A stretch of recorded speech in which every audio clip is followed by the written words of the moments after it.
Émission spéciale en ce jour de jeûne du 9 Av, en commémoration par rapport à la destruction du premier temple, du deuxième temple. On peut se poser la question pourquoi encore réfléchir sur tout cela et consacrer une journée à cela. On nous raconte une histoire d'un couple qui n'avait pas d'enfants de nombreuses années. Ils ont fait toutes sortes de tentatives avec les médecins et après de nombreuses tentatives, eh bien, enfin, Madame tombe enceinte.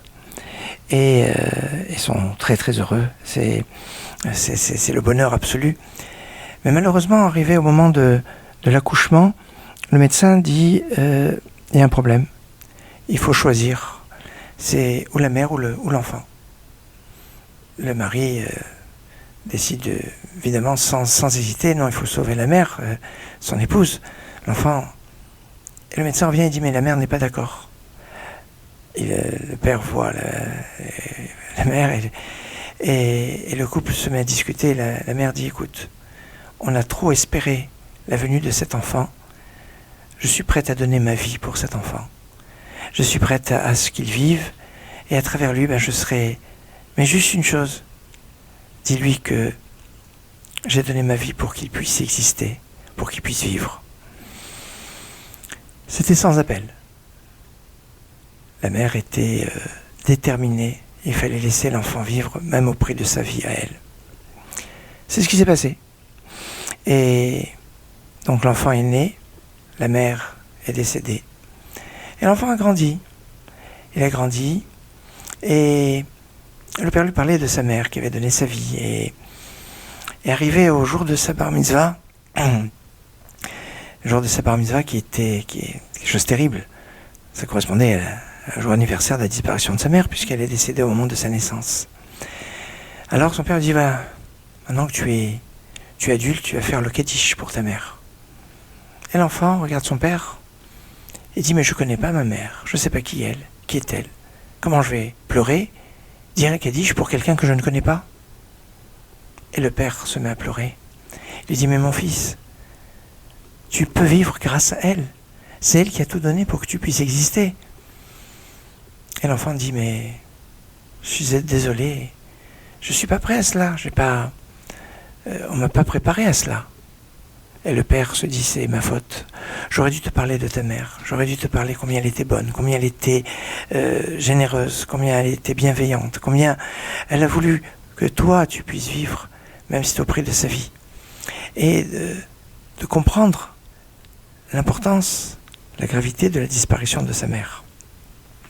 Eh bien, on nous dit que quand Dieu a été irrité par le comportement des enfants d'Israël, il a battu sa colère sur le bois et les pierres, sur le temple, pour que le peuple soit sauvé. Certes, il y a eu aussi des morts, il y a eu des massacres, mais dans l'ensemble, le peuple a été sauvé. Et finalement, le temple, c'est ce qui a été la clé du sauvetage des enfants d'Israël. Alors, on doit avoir conscience de cela. Et pour cela, il faut réfléchir au moins une fois dans l'année, si ce n'est pas tous les jours, puisque dans le Shulchan Aruch, on nous dit que tous les jours, on doit réfléchir à la destruction du temple, tous les jours, on doit réfléchir et penser, Tikkun Chatzot, la prière à minuit, dans la deuxième partie de la nuit. On a toute une batterie, je dirais, de réflexion, et puis pas seulement ça, mais dans la prière, on parle de la construction de Jérusalem, que ce soit la prière de toujours, dans le Birkat Hamazon. Quand il y a un mariage, on casse un verre en souvenir de Jérusalem. Les rappels sont nombreux pour avoir cette conscience de l'importance de Yerushalayim, du temple. Et ça, c'est un élément qu'on doit avoir aujourd'hui. Ce choix qu'on peut avoir dans notre comportement, on peut le remarquer justement par rapport à la destruction du temple. On nous dit que, à l'origine, Néron était appelé à détruire le temple. Seulement, il a pris conscience de ce qui devait se passer et il a pris une autre direction et on dit que de lui est descendu Rabbi Meir. Meir, c'est celui qui éclaire. Néron, c'est le nerf, c'est la lumière. Alors que d'un autre côté, on a Titus qui s'est senti bien dans la peau de celui qui allait détruire le temple. Et on peut donc être soit avoir du côté positif, changer sa vie, ne pas avoir à détruire Jérusalem, ou détruire comme Titus. On doit savoir prendre le bon chemin. Et la bonne orientation. Dans les histoires qu'on raconte sur la destruction du temple, on dit que le deuxième temple a été détruit à cause de la haine gratuite. Et on nous raconte l'histoire de Kamsa et Bar Kamsa. Kamsa et Bar Kamsa, on dit que quelqu'un avait un ami qui s'appelait Kamsa et un ennemi qui s'appelait Bar Kamsa. Il a fait une fête et il voulait inviter son ami. Et puis son serviteur s'est trompé. Au lieu de faire venir Kamsa, il a fait venir Bar Kamsa, qui peut-être était le fils du premier, puisque Kamsa, Bar Kamsa, c'est le fils de Kamsa. Bon, enfin, en tout cas, quand il arrive à la fête, le maître des lieux lui fait comprendre qu'il n'est pas le bienvenu, et même si il lui propose de payer sa place, de payer son repas, de payer même, mais pas le mettre dehors comme ça, ne pas lui faire cette honte, même il était prêt même à payer toute la fête. Et non, Manu Militari, on l'a mis dehors. Il y a eu ici une honte terrible. Mais il faut faire attention. Et alors, ce qui s'est passé, c'est que de l'autre côté, ce Bar Kamsa, eh bien, quand il a vu ce qui s'est passé, il est parti dénoncer auprès du gouverneur, « Ah, les Judéens se révoltent contre toi. » Bon, il a eu un problème. Il est obligé de se venger de cette façon aussi terrible qui va entraîner la destruction du temple. Et il y a ici quelque chose de terrible sur le comportement qu'on peut avoir. Alors c'est vrai qu'on doit faire attention à la honte, à ne pas faire blêmir son prochain en public, bien sûr. Mais d'un autre côté, si on est victime de cela, on ne doit pas avoir une réaction qui doit être à l'extrême de vouloir tout casser parce que ben voilà, on a été victime de quelque chose. Il y a ici une perception de choses. On peut se dire aussi, mais comment ça se fait que Kamsa n'était pas aussi à cette fête? Après tout, c'était l'ami du Balabaït. Et peut-être que si Kamsa était là, on n'aurait certainement pas mis dehors son fils par Kamsa. Et peut-être que s'il n'est pas venu, c'est parce qu'il avait un ego qui faisait « Ah ben on m'a pas invité, je vais pas aller. » C'est vrai que si on n'est pas invité à une fête, on n'y va pas.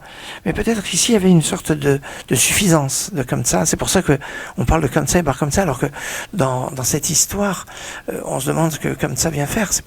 L'histoire, c'est entre Bar Kamsa et le Balabaït, le maître des lieux, celui qui a fait la fête, dont on ne cite pas le nom. Qui a une lourde responsabilité dans cette histoire. Mais on ne cite pas le nom. Par contre, on souhaite Kamsa, Bar Kamsa, mais Kamsa, lui, c'était l'ami du Balabaït.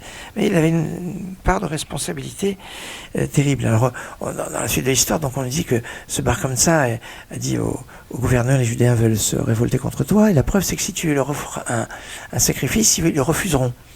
Et le gouverneur avait confiance que non, les Judéens ne voulaient pas se révolter contre lui, et que s'il allait offrir un sacrifice, il serait offert dans le temple, comme on le faisait souvent. Et là, ce qui va se passer, c'est que quand Bar Kamsa va amener une bête qui était parfaite, qui était très bien, il va lui faire un défaut. Alors il y a une discussion qui dit, est-ce que c'était un défaut sur la lèvre ou un défaut sur la paupière? Un tout petit défaut qui, a priori, était insignifiant. Et c'est intéressant, le défaut sur la lèvre, c'est le défaut de la parole, le défaut de l'œil, la paupière, c'est de voir le mal chez l'autre. Et alors les sages se sont dit bon, on va offrir le sacrifice quand même, même s'il y a un défaut. Et ils vont dire oui, c'est parce que c'est le gouverneur qui offre, alors c'est pour ça qu'on l'offre même s'il y a un défaut. Des fois il faut avoir une certaine souplesse dans certaines choses. Et puis on a dit cette histoire va être la clé à cause de la haine gratuite qui va entraîner la destruction du deuxième temple. Alors, sachons construire l'amour gratuit. Aujourd'hui, c'est un jour où on ne se salue pas parmi les interdits du jour de Tisha B'Av, où il y a l'interdiction d'étudier la Torah pour ne pas se réjouir, et puis il y a aussi l'interdiction de se dire bonjour, shalom, parce que c'est pas un bonjour. Mais c'est peut-être l'occasion de réfléchir sur le bonjour. En effet, on pourrait être tenté de dire si la faute qui a entraîné la destruction du temple, ça a été la haine gratuite, alors c'est un jour où on doit se saluer chaleureusement. Oui, mais des fois, quand vous savez, quand un ordinateur se fige et ça marche plus très bien, Alors ce qu'il faut faire, c'est l'éteindre. On va rebooter la machine, comme on dit. On l'éteint, et puis après, quand il va se rallumer, ça va mieux se passer. Et ben, c'est peut-être ça, le jour du Tisha B'Av. C'est le jour où on éteint la lumière, on éteint la machine. On se dit pas ce bonjour ce jour-là, justement pour apprendre comment se dire bonjour les autres jours. Comment apprendre à se saluer, et pas à se saluer d'une façon vide. On se salue en hébreu en se disant shalom. Shalom, c'est le nom de Dieu. Et c'est la notion de la paix. Et c'est donc le lien avec Dieu, la paix. C'est très fort, se saluer. Et c'est pour ça que tous les jours de l'année, sauf le jour de Tisha B'Av, tous les jours de l'année, on doit savoir être attentif pour se saluer, pour se dire bonjour, chaleureusement. Être le premier à saluer l'autre personne, c'est quelque chose de fort. Et si on vous salue, ne pas répondre, c'est terrible. Ça s'appelle voler le pauvre. Parce qu'un pauvre, qu'est-ce qu'on peut lui voler si ce n'est son bonjour, ses salutations qu'il nous a données auxquelles on ne répond pas. C'est très grave. Mais savoir saluer son prochain avant qu'il nous salue, ça rallonge la vie. Alors en ce jour, on peut pas se saluer. C'est le moment où on peut réfléchir. D'ailleurs, on nous dit que il faut pas haïr. C'est quoi quelqu'un qui haït? C'est quelqu'un qui n'a pas parlé à son prochain par haine depuis 3 jours. Alors, c'est pas parce qu'on ne se parle pas pendant 3 jours qu'il y a de la haine. Et bien, des fois, l'occasion ne s'est pas présentée, tout simplement. Donc, faut pas aller outre mesure des choses. Mais si c'est intentionnel qu'on ne se parle pas pendant 3 jours, alors il y a un problème. Et c'est pour ça que le jour de Tisha B'Av, c'est un jour où on doit repenser ce bonjour, repenser notre relation à notre prochain, et quelque chose qui est fort. Qui est fort pour pouvoir construire notre relation vis-à-vis de notre prochain. Car c'est de cela dont il est question à propos du deuxième temple. On dit que le premier temple, il a été détruit parce qu'il y avait des fautes graves, comme la débauche, l'idolâtrie, le meurtre. Parce que le premier temple était le lieu de la Kedusha, le lieu de la sainteté. Et la sainteté, elle est chassée avec ses fautes graves, avec ses fautes capitales. Par contre, le deuxième temple, il n'y avait pas autant de présence de sainteté. Il n'y avait pas la Shrina comme dans le premier temple.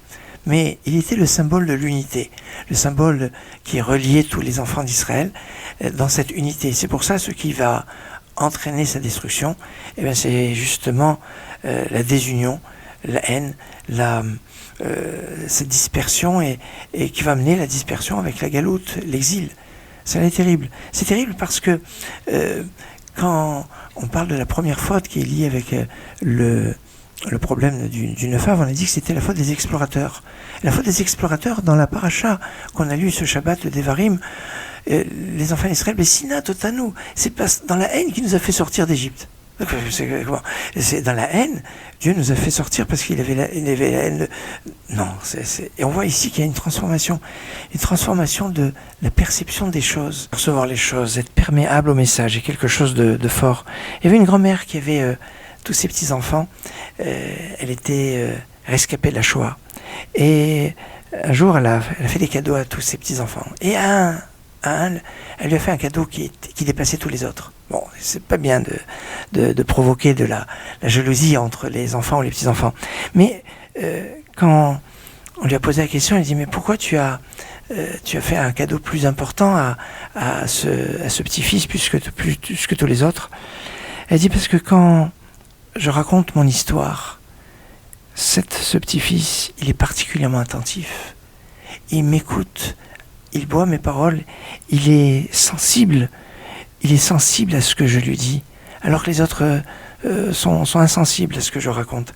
Alors je me sens une proximité avec cet enfant. Et ici, comme ça, ce lien de ressentir les choses avec beaucoup d'acuité et d'être sensible, c'est quelque chose de fondamental. Et puis il y a une autre chose que je voudrais partager avec vous, c'est la puissance de la parole. Savoir que avec les lettres de l'alphabet, Dieu a créé le monde.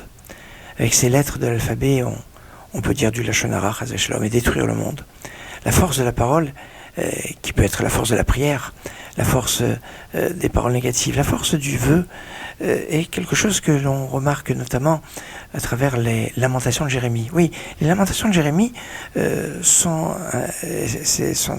un texte qui est articulé sur l'alphabet. On retrouve en acrostiche eh bien, les lettres de l'alphabet, le premier, deuxième et quatrième chapitre, c'est l'alphabet simplement. Le troisième chapitre qui a été écrit après que le roi ait détruit les trois premiers chapitres, enfin, c'est-à-dire le premier, le deuxième et le quatrième chapitre, Jérémie a réécrit ces trois chapitres et a intercalé le troisième chapitre qui, lui, est écrit en trois alphabets, c'est-à-dire il y a 3 fois Aleph, 3 fois Bet, 3 fois Gimel.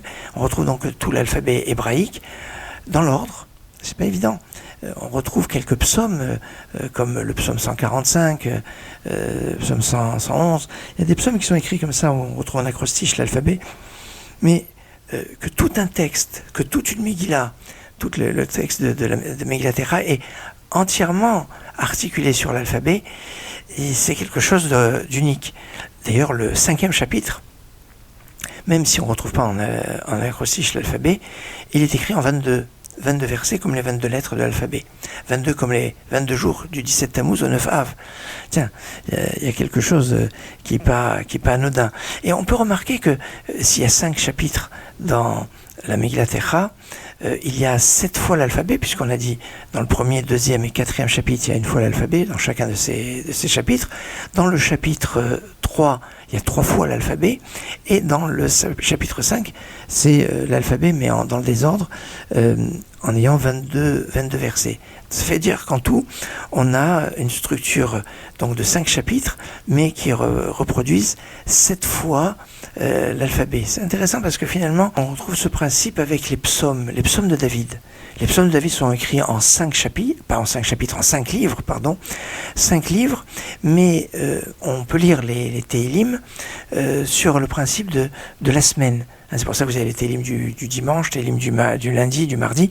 En fait, quand on nous explique ça, c'est pas que c'est télim qu'on lit que le dimanche ou spécifique au mardi ou au mercredi. D'ailleurs, le psaume du Shabbat est dans les psaumes du jeudi et on ne retrouve pas dans les psaumes du Shabbat. Donc en fait, quand il y a ce découpage des psaumes du dimanche, du lundi, du mardi, du mercredi, du jeudi, du vendredi et du samedi, c'est quand on veut découper tout l'ensemble du livre des Télim en 7 parties pour lire un 7e chaque jour et de lire tout l'ensemble du livre des Télim sur une semaine. Mais on retrouve donc ce découpage en 5 et en 7. 5 les nombres de livres et 7 comme le découpage des jours, comme les 5 chapitres de la Megillat Echa composés en 7 alphabets. Quand on sait que le jour de Tisha B'Av, il y a un débat, est-ce qu'on peut lire des Télim ou pas, parce que on ne peut pas étudier la Torah, et les Télim c'est considéré comme une étude de la Torah, moins que on considère que les lectures de Télim c'est comme des prières. Alors si on lit des Télim pour quelqu'un qui est malade, c'est clair qu'on peut, parce que c'est vraiment des prières. Le roi David avait demandé que la lecture des Télim soit considérée comme une étude de la Torah. Bon, le débat existe. Certains maîtres autorisent de lire les Télim le jour de Tisha B'Av parce que ce sont comme des prières, mais certains disent que c'est mieux de s'abstenir et soit de les lire dans l'après-midi, soit de rattraper la lecture de Télim qu'on a l'habitude de faire chaque jour le lendemain, parce que le jour de Tisha B'Av est ce jour qui n'a pas cette dimension d'étude de la Torah. C'est le seul jour de toute l'année où on n'a pas la possibilité de se réjouir à travers l'étude de la Torah. Et c'est intéressant parce que l'étude de la Torah nous donne de la joie, comme c'est marqué, Pikud Hashem et Sharim, et ça me relève, les lois de Dieu sont droites, elles réjouissent le cœur. Il y a cette dimension de joie quand on étudie. Si quand vous étudiez la Torah, vous n'éprouvez pas de joie, c'est qu'il va falloir repenser l'étude ou qu'il manque quelque chose dans cette étude. Voilà. Alors, ce que je vous propose, c'est d'écouter un petit passage justement de Echa, c'est Lamentations de Jérémie, donc on a dit qu'elles sont structurées sur l'alphabet, avec cette dimension forte de 7 alphabets en 5 chapitres, comme 5 chapitres, c'est comme les 5 livres de la Torah aussi, parce que le prophète Jérémie avait aussi il était à la fois la continuité de Salomon qui avait construit le premier temple, mais la continuité aussi de Moïse, dont il avait une partie de l'âme. Tout un programme. Echa Yashua Badad. Oh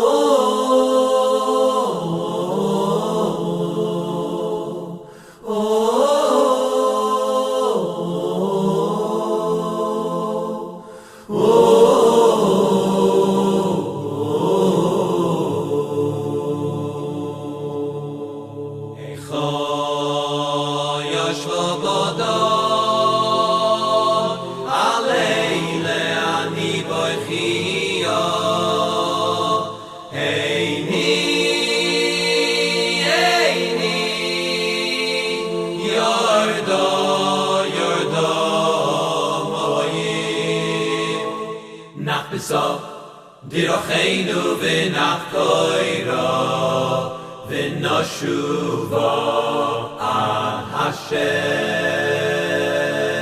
Al zeh hoyodo v'libeinu aleile choshchu eineinu. Uri, livshi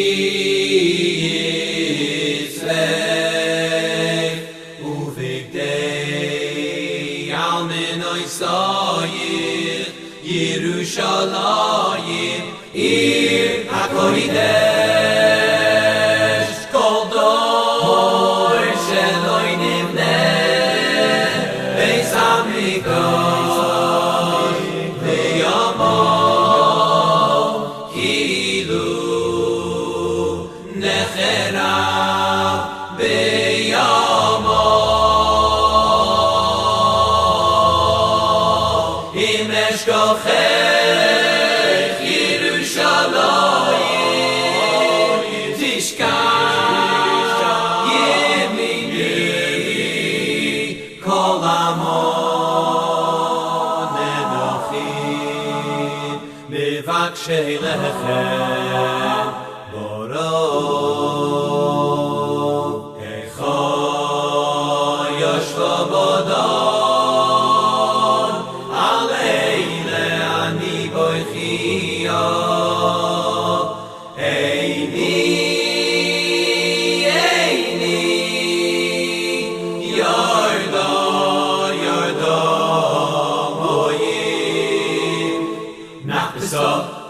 Dirocheinu v'nachkoiro v'noshuva al Hashem. Yidei noshim rachmoniyos nishlu yaldeihem yisoinim hoyinu einav imaseinu Ke'almonos Mikdasheinu mipnei machorav Mipnei machorav Mipnei she'oisov sinah She'oisov sinah